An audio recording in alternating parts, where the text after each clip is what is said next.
সুপ্রিয় দর্শকবৃন্দ, আসসালামু আলাইকুম রহমতুল্লাহি ওয়া বারাকাতুহু। আমেরিকায় এক আওয়ামী চোর পরিবার রোলস রয়েসে মসজিদে যায়, এই শিরোনামে বাংলাদেশ প্রতিদিনে একটি খবর প্রকাশিত হয়েছে। আর এই কথাটি বলেছেন গোলাম মাওলা রনি। তিনি সাবেক সংসদ সদস্য, রাজনীতিবিদ ও কলাম লেখক।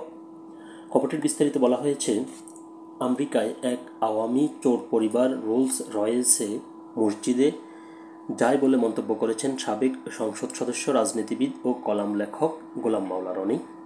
বৃহস্পতিবার ২৬ জুন নিজের ইউটিউব চ্যানেলে প্রকাশিত এক বক্তব্যে রনি বলেন, আমি একটি আওয়ামী লীগ পরিবারের কথা বলবো যাদের সবাই চোর। কৌশলগত কারণে নাম বলছি না। বাপ এমপি, ছেলে এমপি, ভাই এমপি, জামাই এমপি, এমনকি বেহাইও এমপি ও মন্ত্রী ছিল।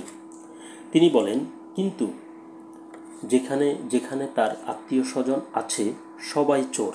কেউ বড় চোর, কেউ ছোট চোর, কেউ ডাকাত, এবং একই সঙ্গে এদের চরিত্র ভালো না। এরকম একটা চোর পরিবার আমেরিকাতে আছে। রনি জানান, আমেরিকাতে আশ্রয় নিয়েছে এই বিপদের এই সময়টিতে এমন একজন আওয়ামী লীগের সমর্থক আমাকে মাঝে মাঝে টেলিফোন করেন এবং তিনি বলেন, রনি ভাই, বহুদিন ধরে আমেরিকাতে আছি। সকাল থেকে রাত অবধি 10 থেকে 12 ঘন্টা পরিশ্রম করি। দুটো ডাল ভাত জোগাড় যান বের হয়ে যায়। একটা বাড়ি করেছি, একটা গাড়ি করেছি। লোন দিতে দিতে মানে ঘুম হারাম। এই যে আমেরিকাতে আমি যেখানে আছি, আমার পাশে সবচেয়ে দামি একটা বাড়ি আছে। বাপ বেটা এসে এখানে আছে। এখানে বাপের রোলস রয়েস গাড়ি, ছেলের রোলস রয়েস গাড়ি, আর এই বাপ বেটা চোর এই রোলস রয়েস গাড়িতে করে মসজিদে যায় নামাজ পড়ার জন্য। আমরা যারা দেখি, লজ্জায় আমাদের একবার মনে হয় থাপড়াইয়া গাল ফাটাই ফেলি, কিন্তু পারি না। দ্বিতীয়ত, এরা এই যে রোলস রয়েস গাড়িতে আসে, এদের কোনো লজ্জা শরম নাই। ওরা যে রোলস রয়েস গাড়িতে আসে এটা দেখে আমরা লজ্জায় মরে যাই, যেহেতু আমরা ওখানে কমিউনিটিতে সবাই আমাদেরকে আওয়ামী লীগ হিসেবে জানে।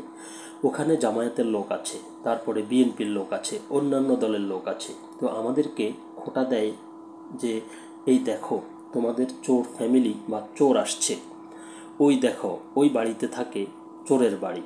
ওদের এই সকল কথাবার্তা আমরা যখন শুনি, লজ্জায় মানে মাথা নুয়ে থাকি, কিন্তু ওই চোরের দল তারা হাসি মুখে আসে।